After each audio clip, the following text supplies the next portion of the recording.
short fact from fiction. Let's meet tonight's panellists on Jesse Mulligan's team tonight. He spends a lot of time looking at videos of tradesmen masturbating, and I thought this job was embarrassing. Brooke Howard-Smith. That's not even my job, it's just spare time. And our next guest was once in Power Rangers, so she's no stranger to stagey sets and poorly thought out bullshit. It's Antonia Previn. On Oliver Driver's team tonight, she's brash, angry and abrasive, all of which are considered positive traits in her native South Africa. Ursula Carlson. And he's the host of Backbenchers, which features our leading politicians, so he should be fine tonight dealing with people who are only lying half the time. Yeah. Wallace Chapman. That's it. Thank you very much, Paul. Good to be here. All right, to our first round, Home Truths, where our panellists each read out a statement from the card in front of them. Now, to make things harder, they have never, I promise you, seen the card before. They have no idea what they'll be faced with. It's up to the opposing team to sort the truth from the lies. And Ursula Carlson, we'll start with you. All right. Okay. Jenny Craig asked me to be a weight loss ambassador, and I told her to fuck off. Was it Jenny Craig, the company asked you, or actually Jenny? No, it was actually Jenny. I got an email from her, and then I got one of the representatives from the Albany branch that phoned me and said, hey, we'd love to get you involved. She's sending these emails herself? Yeah, she sent me an email. Well, you would for ambassadors. If you have a company, would you send the email or would you have one of your slackies do it? Well, if you were trying to attract a famous person, you'd send an email yourself, wouldn't you? But I don't know about you, Ursula. I entirely believe the first approach would come from the Albany branch. Have you had any issues surrounding weight? No, I've been my goal weight since I was 12. But I know that you lost quite a bit of weight recently. I'm wasting away. I actually lost 30 kgs, so this plus 30. When did this show turn into an infomercial? Because when I got that email from Jenny Craig, I thought, fuck you, man. And then I thought, I need to lose a bit of weight just to fit in a plane seat. And then I thought, because I know I'm going to stab one of those anorexic air whores the next time they go. Ursula, two things. Yeah. Can you watch the language? Fuck you. And secondly, because I've always wanted to know this, how much were you offered? I don't know, because I guess that would have come at a later stage had I said yes. You didn't think to ask how much they would No, it doesn't pay? matter. I would never do it, because the minute I have to be weighed in public, I'd rather headbutt a nail. Jesse, time for your team to make a call. Brooke? Oh, there's details on there. Albany, she's South African, that makes sense. I'm going to go with yes. Coming from the Indian from Sandringham. Antonia? I'm going to say true. We say true, Paul. It's unanimous. They say you're telling the truth. Well, team, it is in fact a lie. Yes!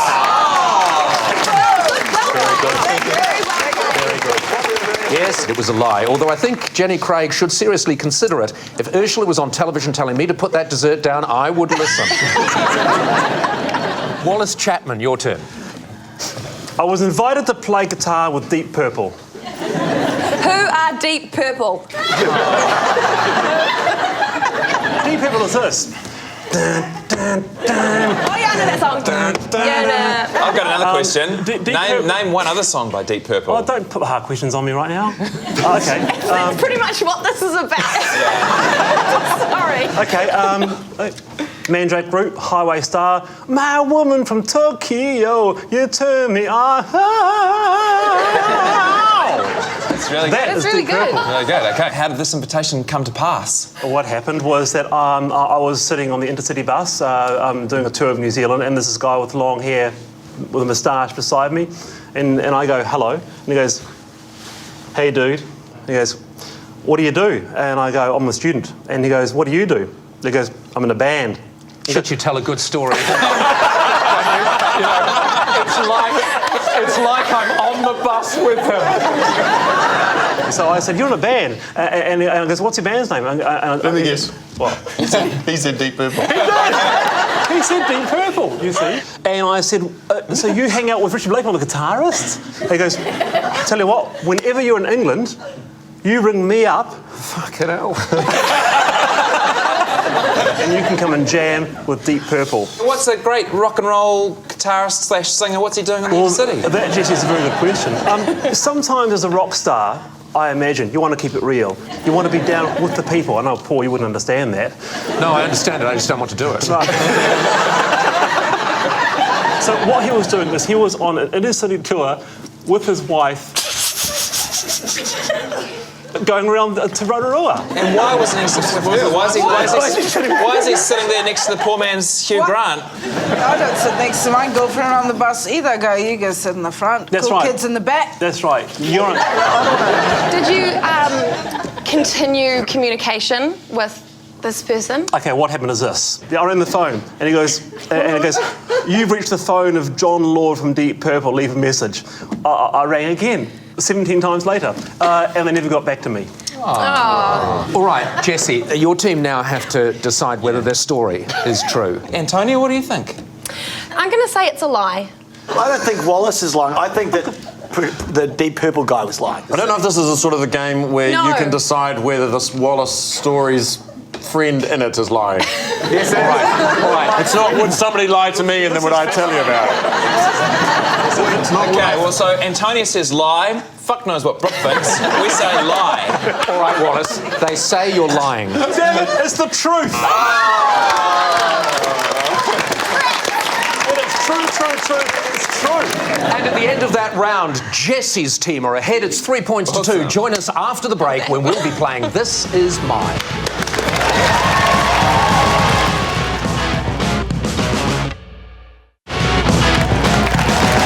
Welcome back to Would I Lie to You?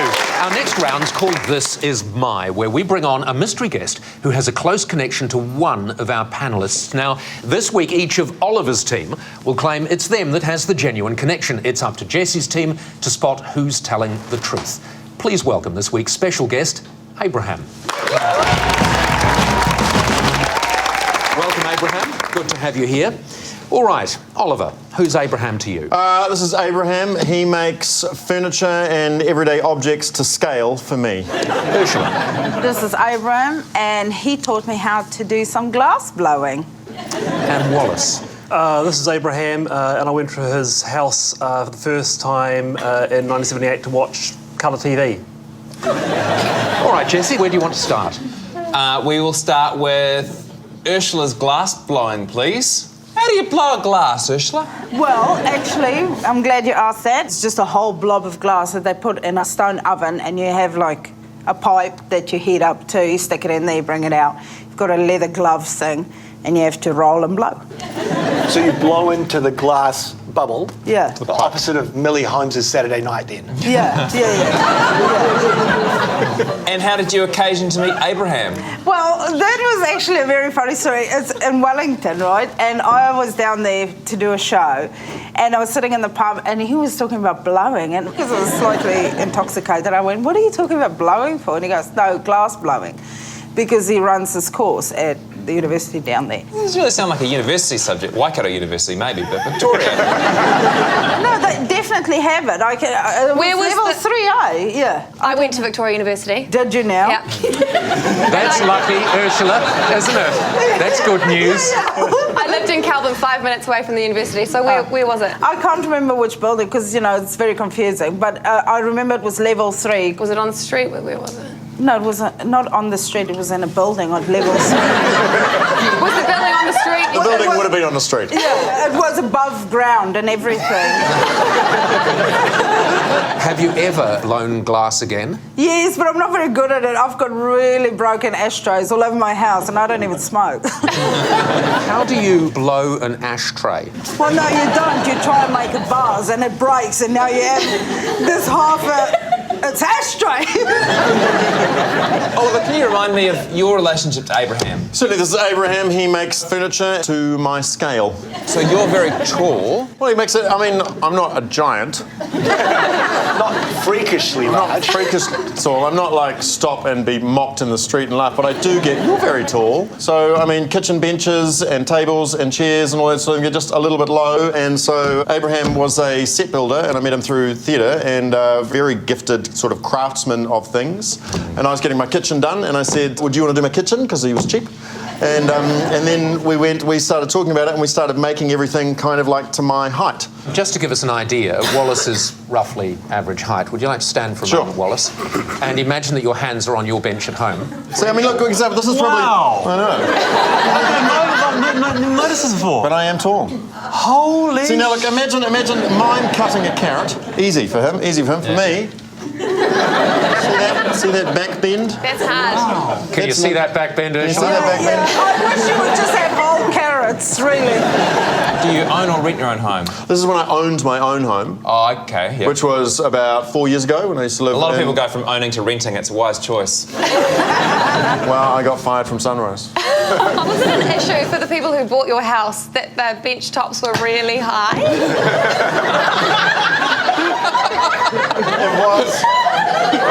It was actually a bit of an issue, and the woman who bought my house was a lovely little old lady. So she is like that. She is at the bench, and it is quite high for her. But it was a beautiful house. So. Yeah, I think that's enough. Wallace, can you remind us of your relationship with Abraham, please?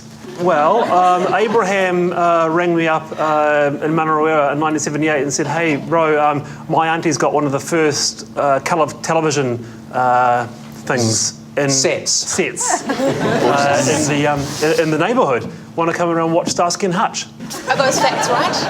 Well, don't know, I wasn't 1978 seems about right for colour TV. Yeah, that sounds like the right kind of And period, what about right? Starsky 70s? and Hutch? Yes. Yes, they were a television show in the 70s. And was it in colour? Paul, was it Starsky and Hutch in It colour? was in colour, and of course you required colour to see that wonderful car. That's right. What colour was the car? It was red with a white stripe, Yes, it was. and it was a Gran Torino. Hey, did other people gather around and watch the TV as well? Or was it just the two of you? Just Abe and I. Really? Not the auntie. Not the auntie. I think the auntie was shopping, so Abraham invited me around to watch Starsky and Hutch and eat. We're eating chickadees. What are chickadees? Good question. The chickadees are a precursor of the Burger Ring. So you had chickadees, then you had twisties, then you had cheeses, and then you had burger rings. So they were an old school. There's a book in that, isn't there? There is a book in that. That's just compelling television, isn't it? Remind me again how TVNZ7 got cancelled? Well, All right, Jessie, I think it's time for your team to decide. Antonio, whose story do you believe? I'm going to say I think Ursula's telling the truth. What about you, BHS? No, I think Ursula lost me when she said that she was disgusted when he was talking about blowing. Yeah. I think that she would just light up like a Christmas tree in a bar drinking, and a man that good looking is talking about blowing next door to her. So I think she lost me right there. Wallace, don't even know why we asked him any questions. So I'm going to go with Oliver Driver. I think if anyone knows his dodgy tradesman, it's Brooke. So we're going to say that Oliver's telling the truth and that he's a builder who's built particularly tall things for a particularly tall man. All right, so your team are going with Oliver's story. Abraham, would you like to reveal your true identity? Certainly. Hi, I'm Abraham, and Wallace and I watched Starsky and Hutch eating chickadees.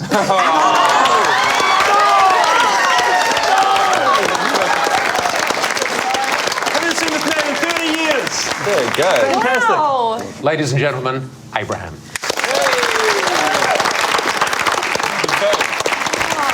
And at the end of that round, Jessie's team have fallen behind. Oliver's team are winning by 5 points to 4. Join us after the break for Quickfire.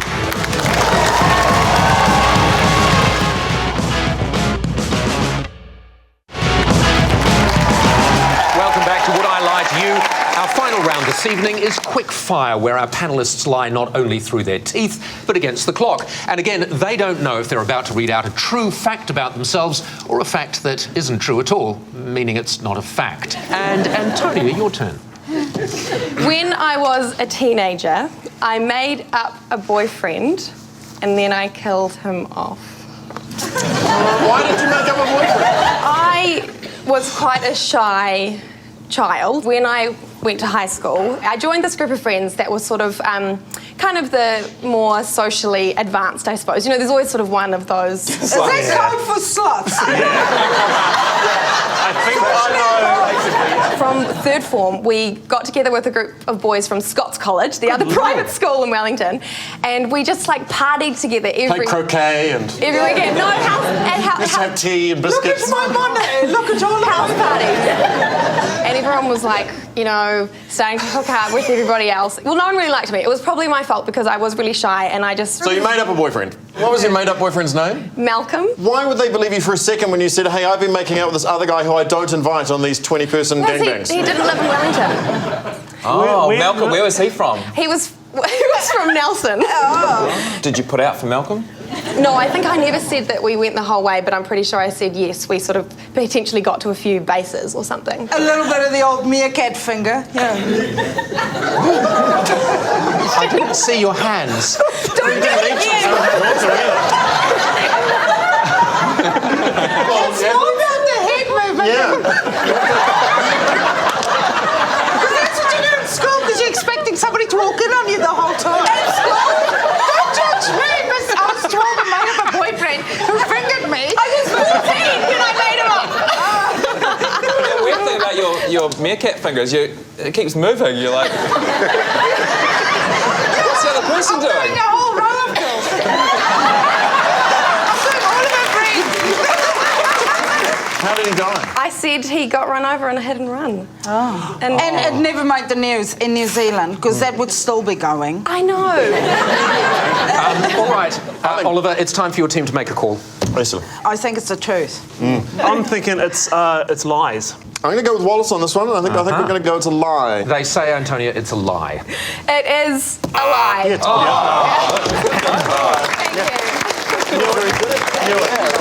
Yes, it's a lie. And coincidentally, it's the opposite of Jesse's teenage years, which he spent trying to convince people he didn't have a boyfriend. The struggle continues, Paul, I can tell you. I'm sure it does. Wallace Chapman. I am a qualified taxidermist. My specialty was making dogs into doorstops. What's the hardest thing about stuffing a dead dog? That's a good question, Jesse. The hardest thing really is entry route. Because when you stuff a dog, you can make an incision in the side or into the rear of a dog, and so, but that's the hardest because the cavity, Small. yeah, the anal Yeah. cavity is quite small. I've always had a love of taxidermy. It's that sort of old-fashioned science. And when I used to go around the Otago Museum, looking at all the stuffed animals on the wall, I thought to myself, one day, I'd like to stuff something. Yeah. Well, it worked pretty well with TVNZ7. Yes, my first stuffed animal was a dog, and I did actually go through the rear. I put on a white glove. You have a particular taxidermist oil called... KY? No. Neuropilene. What is the process of taxidermy? I'll make it simple for you, right?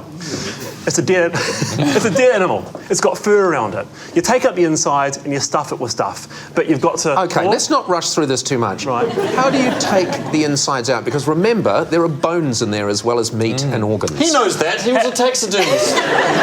So are you telling me, and all of us here this evening, that you take everything out its arse? Its entire rib cage comes out its arse. There was an oil. Never accidentally drink a glass of Neuropilene. Your rib cage, you'll shit your rib cage right out your arse.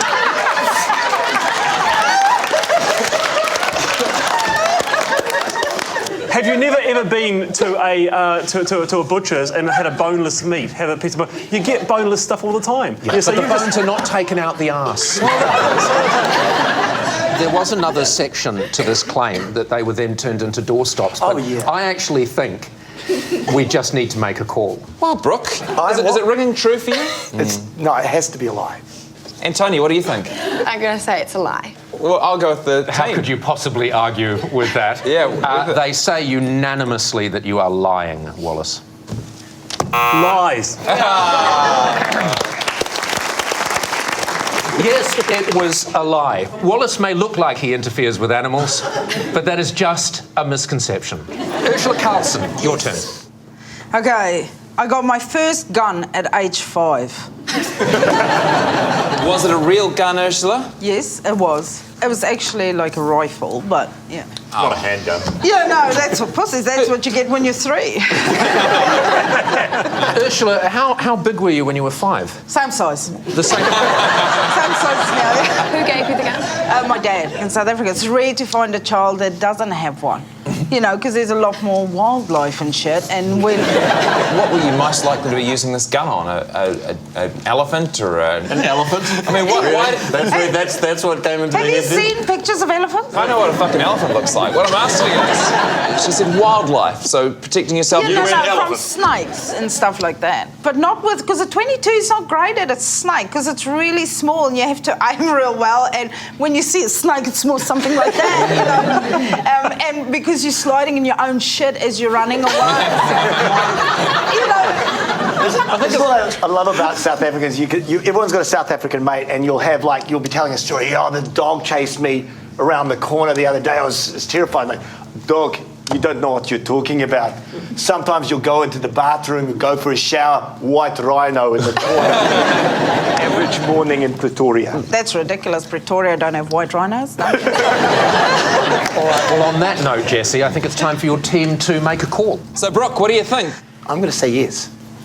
Antonia. I'm going to say it is a lie. I'm going to go with Antonia. Doesn't ring true for me, But Paul. given that it is a pretty crazy country, all right, they say you're lying, Ursula. Well, it is, in fact, the truth.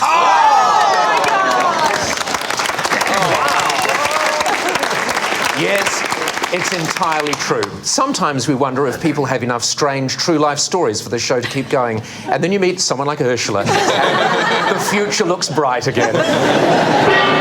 And that sound signals the end of our show. And I can reveal that Oliver's team have won with 8 points.